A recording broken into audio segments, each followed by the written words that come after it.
Hello, and welcome to SnowRunner. Thought I'd film a video of me doing the task You Spin Me Right Around.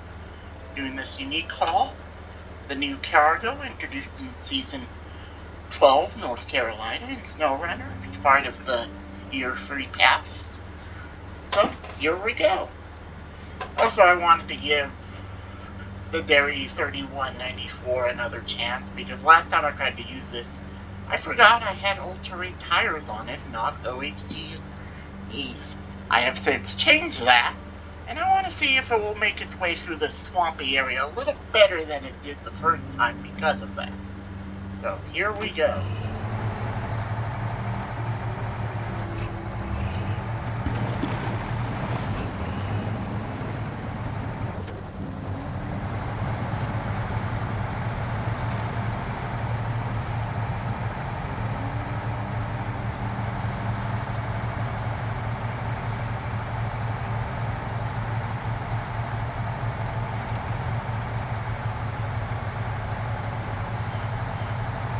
So, you may be wondering, why this truck? Well, to be honest, I just kind of wanted to do this with an American truck.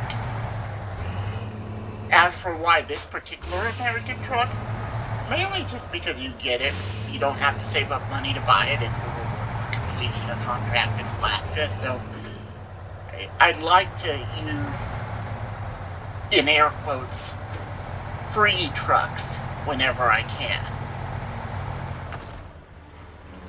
Just to make these guides a little easier. Let's see if the ground clearance helps us here. Okay, yeah, it prevented wheel lock, so that is... I can't remember a time where I've seen a drop axle actually make a difference, and well, there you go, right there. Well, that's interesting. Normally I'm just usually thinking of them as traction stealers because they take all the weight off the tires, but I guess for a heavy cargo like this, that doesn't happen, so there is kind of some advantage, and it also gives you a little extra height, which can happen in some scenarios, which can be helpful, I should say. Probably should have put the advanced special gearbox in this too, but oh well.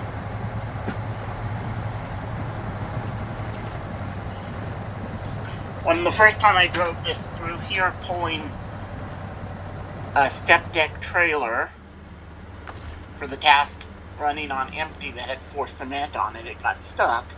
Not here, it was a little further up, so I'm gonna drop the suspension and see if it's causing the problems it normally does. Either that or this trailer is a whole lot heavier than I was expecting, which is totally possible.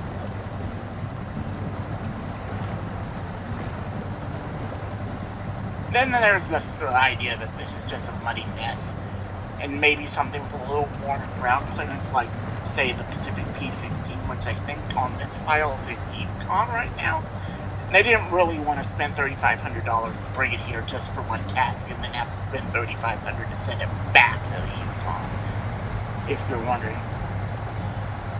And because this file doesn't have a Derry 4520, which would be my other choice, potentially, especially if you've been to Maine and got its engine upgrade.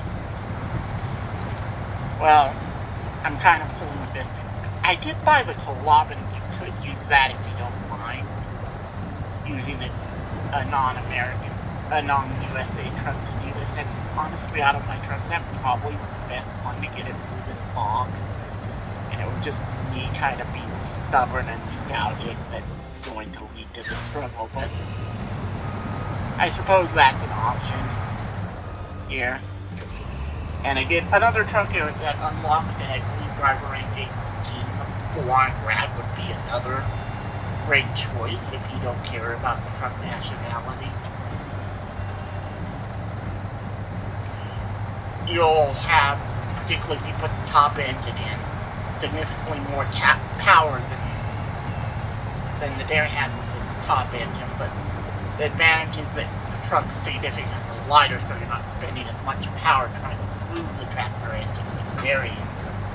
Really, you could argue Derry is probably the worst choice for this job. The BB being stubborn.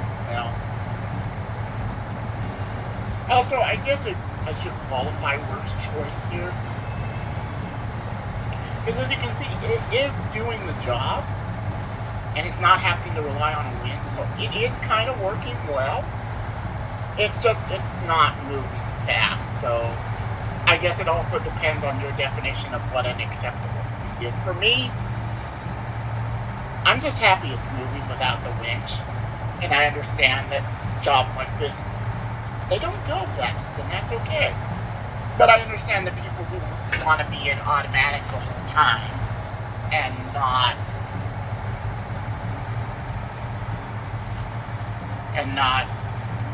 be moving along this slowly. It may not be the right truck for you, so I get that.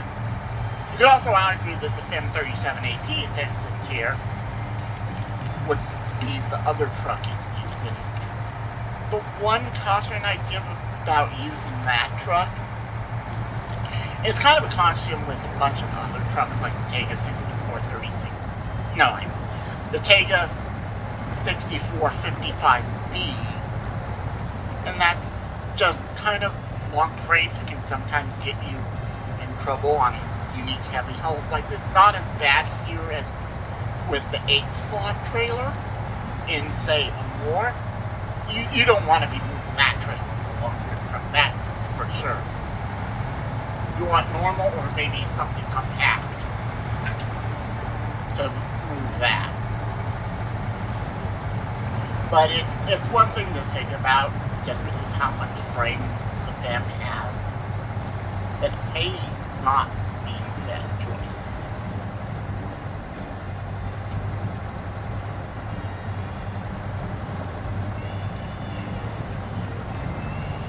So another truck and the other probable truck you could probably use here is the ANK 138 Civilian. It's relatively cheap and it's not level locked, and it weighs a fraction of the Dairy 3194, so you'd have more power available, even though it uses the same engines as this truck.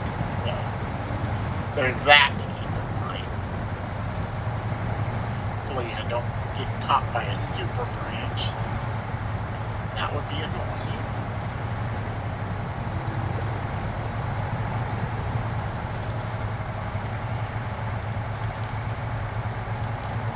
As you can see, we're just kind of chugging through the fuel. So on the other side of the gateway, I actually have a white Western Star 64, 4964 with a high saddle to take it the rest of the way, since it's pretty much a highway journey, so it's going to be relatively fuel efficient. Now, that truck also kind of has a long frame, but I don't think it's going to present a problem on the route to take this trailer. So, but in some situations, I consider that truck's frame too long also for trailer, for hauling these special heavy hauls. Or really good example of a long trailer that's already long enough would be the oil tank trailer. I forget what it's called when you move it on Big 7 Peak in the Yukon, but you also get to move another one just like it here in North Carolina, and that trailer is also the 8-slot trailer, it's not only used for the rocket carrier trailer in a Moore. And that one, yeah, you're going to be long enough, so you don't want to get yourself into trouble.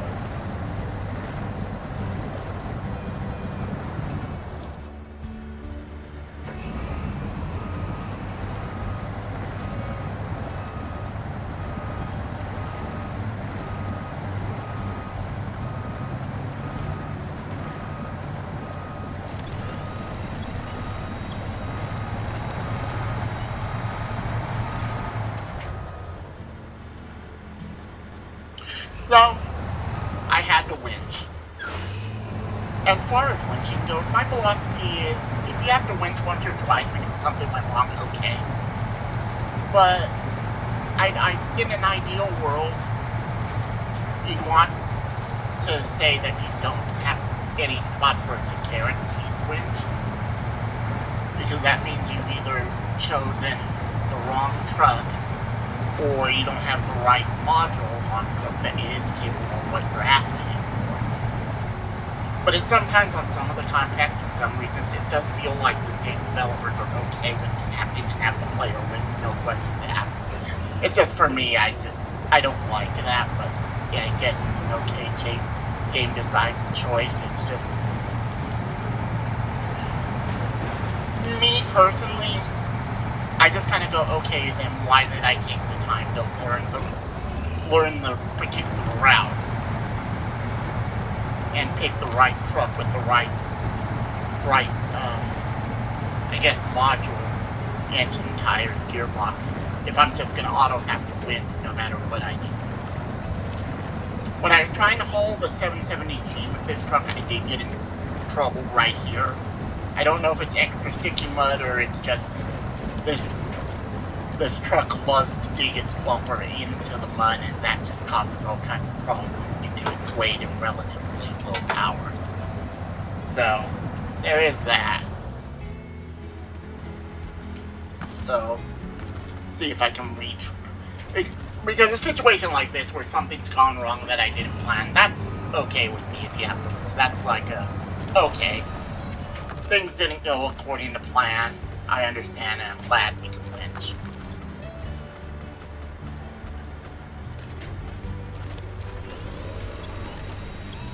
And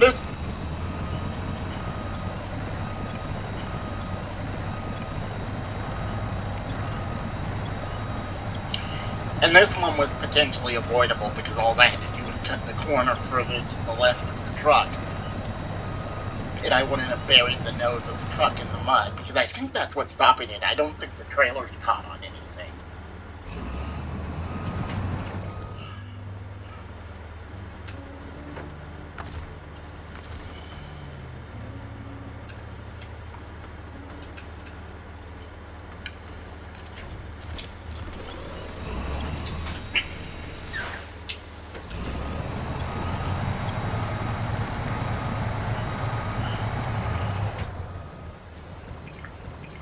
And so, see if we can get going this way and not bury our nose right in the middle there. Probably should kind of stay to the side like this is what I should have done the first time. It's that little area, I don't know if it's super sticky mud or it's really deep, so it's easy for a truck like the Dairy to bury itself in there. But now that we're past that, we just got some pavement to drive on, and then a handoff to the White Western Star.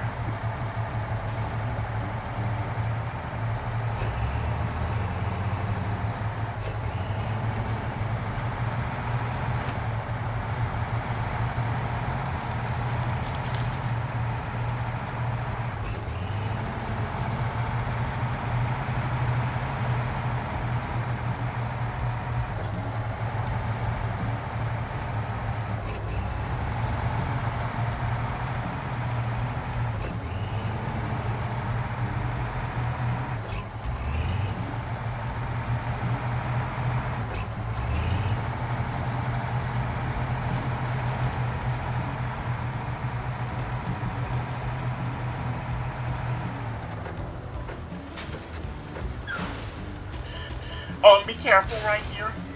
You want to kind of stay to the right side, otherwise you'll slam your bumper into the pavement if you go on the other side and cause engine damage. And yes, I've done that at least once, which is why I'm warning you. So, you want, usually if there's a ramp section of the road at the angle, you want it to be on the side opposite, because you can usually drop down into the water safely in a mini collapsed area like that. It's getting up back onto the pavement that's usually the problem.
Okay, I guess because it's the top engine in this truck, I was actually expecting to save fuel over what the Dairy Special with its old heavies was capable of. But I guess this is just a heavy load that even if you try to minimize it, we're still going to be burning a decent amount of fuel doing this. Oopsie. Well, it'll be interesting, but at least this way I won't be burning so much fuel on the return trip after dropping this trailer, because I'm probably going to be doing that empty. So I guess I'll save fuel that way instead of driving the dairy all the way to the power plant and then having to drive it to the garage on the other side of the river or back to Pipeline Bay. So you could argue I'm kind of safe. This is just kind of one of those little things you think about when you're playing hard-loaded war, and often and you get plus to have to pay for fuel. You start trying to figure out what's the most efficient fuel way to do things. So that was kind of the idea behind this.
Okay, this was unexpected. I did not expect a problem here. I don't know whether it's just I'm walking because of lack of power, or I'm actually just hitting the collision boxes between the trailer and the excavator, because that's what I kind of think is going on here. This ground shouldn't be sticky enough to actually give me a problem. Yeah, the way the trailer's behaving, it's definitely hitting the excavator's collision box. That's totally what's happening here.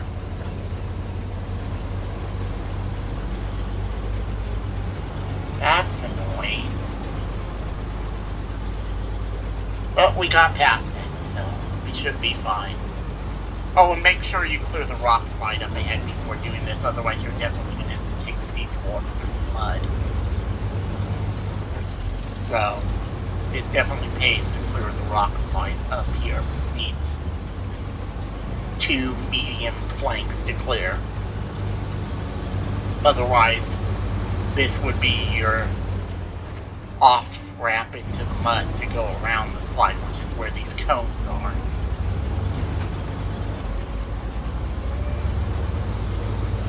And then after that, you'd be able to get back onto the road. Right about here. Yeah, it would be right here is where the detour would put you back on the road. And then from here, it's just smooth sailing to the plant.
And here we go.